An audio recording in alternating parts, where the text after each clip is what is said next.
We built different over here. If you want to be different, you got to work different. Simple as that. Remember, I ain't no bodybuilder, I ain't no powerlifter. I'm your favorite hooper picking up heavy shit. Oh, before we move any further, this video is sponsored by nobody yet. Nobody. But hey, there's a slot open for y'all if y'all rocking with your boy, you feel me? We still on the grind for a sponsorship, but I ain't gonna lie to you. I'm not giving up on that dream of becoming a Gymshark athlete. Y'all know y'all need a hooper on the roster. Y'all know y'all want something different. Rise, come on, hit your boy up. Big LOTTI gang, what's good? Throw the fours up in the comments and welcome back to another episode of Big Guard Bootcamp 3.0. Hold the applause, hold the applause. Day 2 of the new split and we got an upper body day on deck. Push day to be exact. I'm hoping that y'all are seeing these videos back to back as I'm uploading them. Monday leg day, Tuesday upper body, Wednesday legs, etc. and so forth and so on. I should have been uploading the workouts like that, but y'all gotta remember, it's just me doing all of this. So bear with me, gang. I'm trying to be a little bit more consistent. Full transparency with y'all, you feel me? Beginning of the week, so we still moving some heavy ass weight. Y'all see who on the shirt for today. No Russ slander is tolerated on this page. Put some respect on Brody.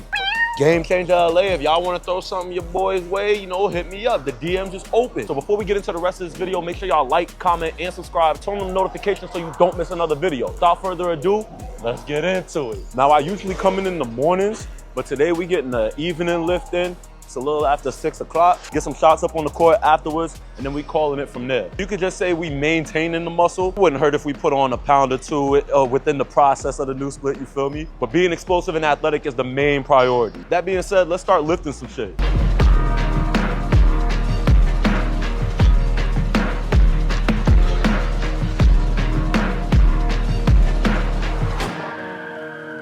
Flat chest press.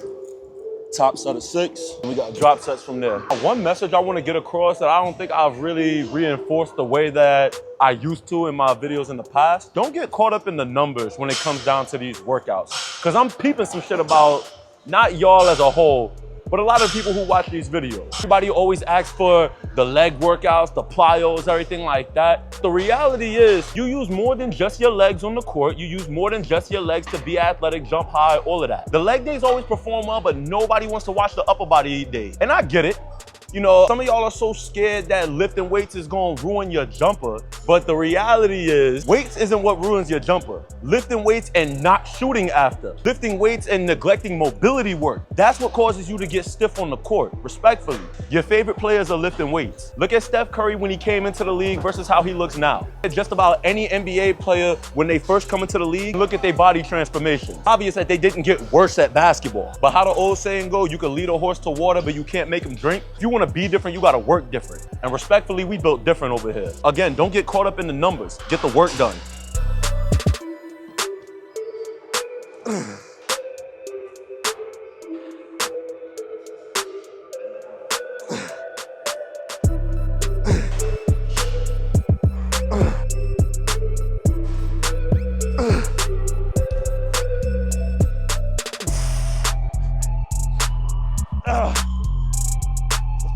Top set done. Let's lower the weight, and we're gonna knock out about 8 to 10 for the next 2 to 3 sets.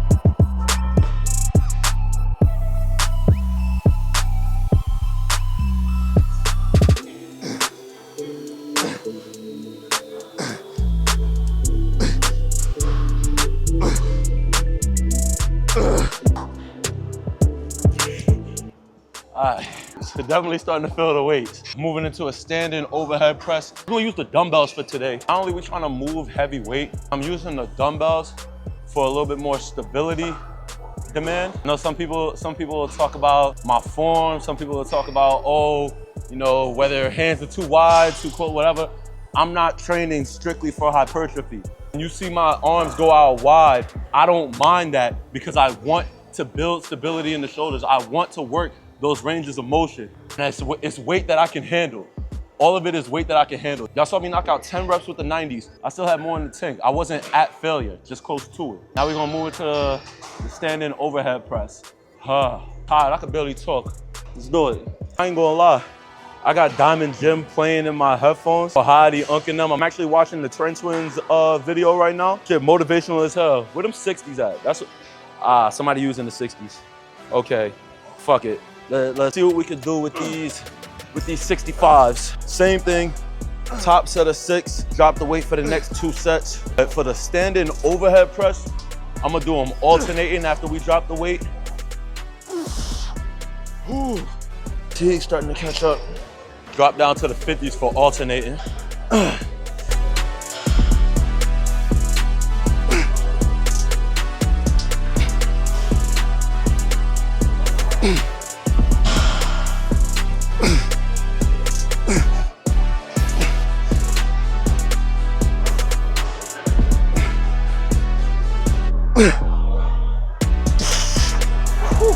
Crazy, I'm moving weight like this. I couldn't even bench 135 in high school.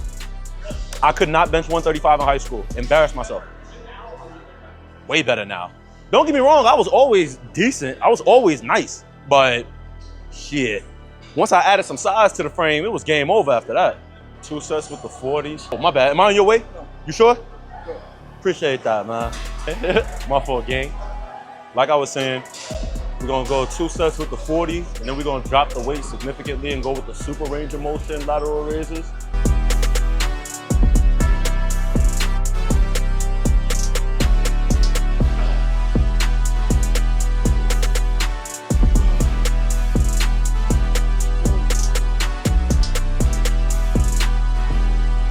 I ain't gonna lie, I'm fighting for my life trying to keep this pump cover on. I love Russ, but this shit gonna have to come off soon. Yeah, fuck it. I hope y'all know I don't speak on these workouts the way that I do because I feel like I'm levels ahead of a whole bunch of people or whatever. That's not the purpose. What's good, Brody? I'm putting all this on display because I wish I would have started training like this earlier in my career. I was ducking the weights all throughout high school. I didn't start taking lifting serious until I got to college. And I got my reality check my freshman year of college. I'll never forget my first time getting dunked on. And it wasn't even on no crazy body-to-body contact, nothing like that. Power forward my freshman year was about 6'7", no pun intended. He was about 6'7", 245 pounds, lefty. He went up on the left side of the court. I jumped up to block it. I swiped, I missed. I watched him cock it back in his left hand and punch that shit while I was in the air. All I can remember thinking is how he went up with no fear at all. D1 transfer from Kennesaw State. He told me if I wanted to play at the high level, I was gonna have to get into that weight room. I could have all the athleticism in the world, but it wouldn't mean shit if I couldn't handle the contact. Now, I know we see guys like Ja Morant, skinny, only about 180 pounds. When you watch Ja dunk the ball, he doesn't go through contact. He has great core control and he absorbs the contact. Versus a guy like Anthony Edwards, who's going through that motherfucker with a head full of steam. Same with a guy like Russell Westbrook. The whole point is to have a combination of the muscle and the athleticism. Try to find a balance between the two simply because you can get to a point where you're so heavy that you're not jumping your highest anymore. You're not staying in the air long enough. The heavier you are, the less hang time you're gonna have. I know scientifically that's not how it's supposed to work, anything like that, but this is me putting it in layman's terms. If you OD light, you might be able to jump higher because you're moving less weight off the ground. With that, you might not have the same power output as far as being able to produce more force, everything like that, and it's easier to get knocked out the air. There's a sweet spot for everybody to maintain the maximum amount of muscle along with the maximum amount of bounce, explosiveness, athleticism, all of that. I think my sweet spot is gonna be around 215, pause. My ideal weight is gonna cap at around 215. I don't think I'm gonna be able to get to a 225 anytime soon while maintaining all my athleticism. I was jumping my highest the first time I got up to 215, and then I pushed it to almost 220. I was really weighing around 218. Put it in layman's terms, my joints just weren't accustomed to carrying that much weight on a regular basis. I kind of rushed it. Now we back between 210 and 215, moving fluid, feeling healthy, and jumping high as hell. The results speak for themselves. As long as we maintain our isometric work and our mobility work, we're gonna be straight. Simple as that. You working? Nah, I'm bullshitting, bro. These muscles for sure, they don't do shit for real, you heard? As we go into these dips, y'all are gonna see me go through some would call, I'm not gonna say it's an exaggerated range of motion, but I get my shoulders below my elbows because I want that full stretch and because I'm building that stability in my shoulders. I don't have no pain when I do dips. If you have pain when you're doing the exercises, there's a difference between discomfort and pain. But if you're having real life pain because you can't get to the range of motion to do what I'm doing, stop. Make the adjustment so that you can get through the workout. You also need to pay attention to what you can't do, what's causing the pain, and make sure that you put in the proper work to kind of limit that shit, you feel me? I understand when the bodybuilders tell me shit like shoulders hurt when I go that deep on a dip, something like that. But if you're an athlete, you a hooper, that's supposed to be maintaining mobility and flexibility, you should be able to get to these ranges of motion, respectfully. But what do I know? I'm just a guy making videos, you feel me? The results don't lie though.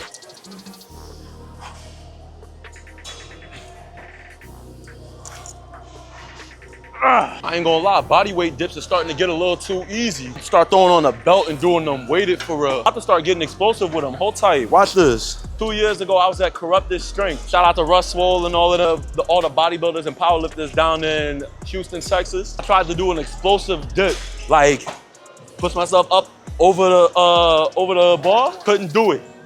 But now, shit.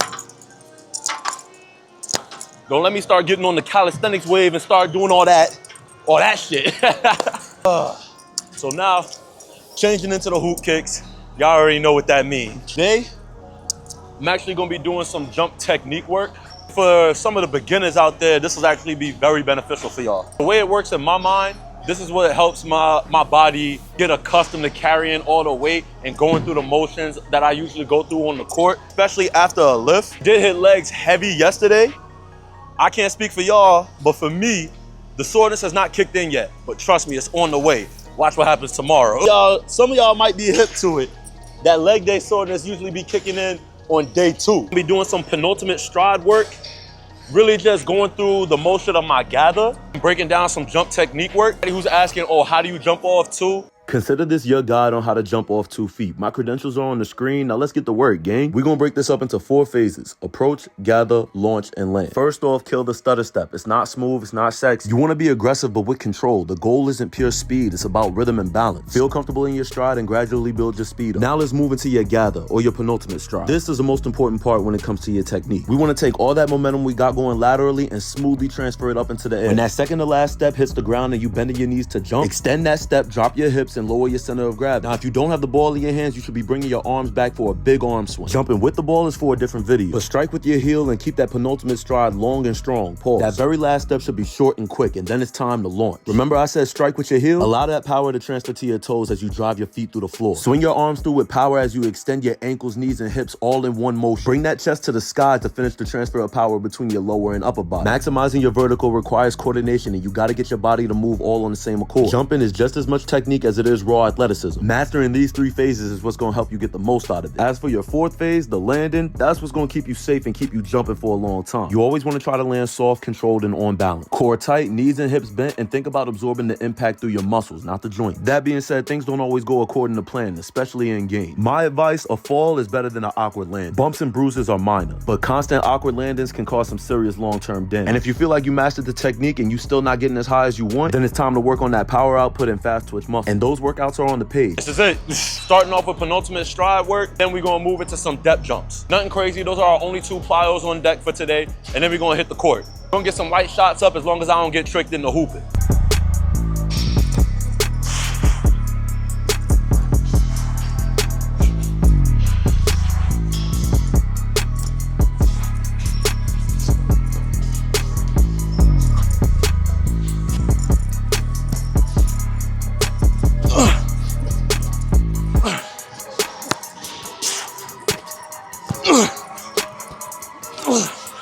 It's hot.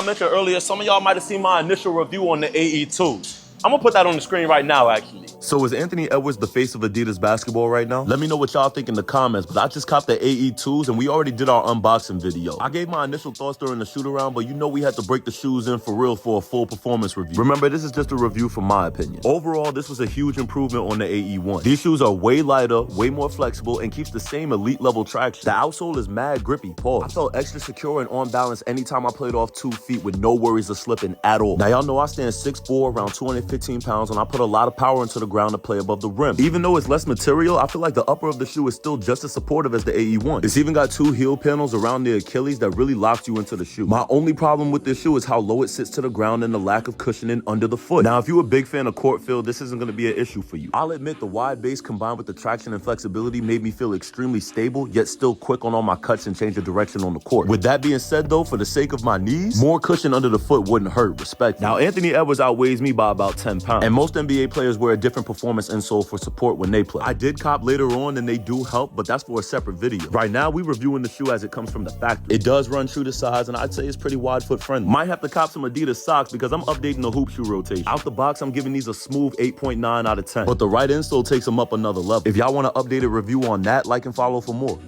Now again, great hoop shoe, but there's not enough underfoot cushioning for this shoe. My one knock on it. Y'all exactly what I'm talking about. This is the insole that comes with the shoe.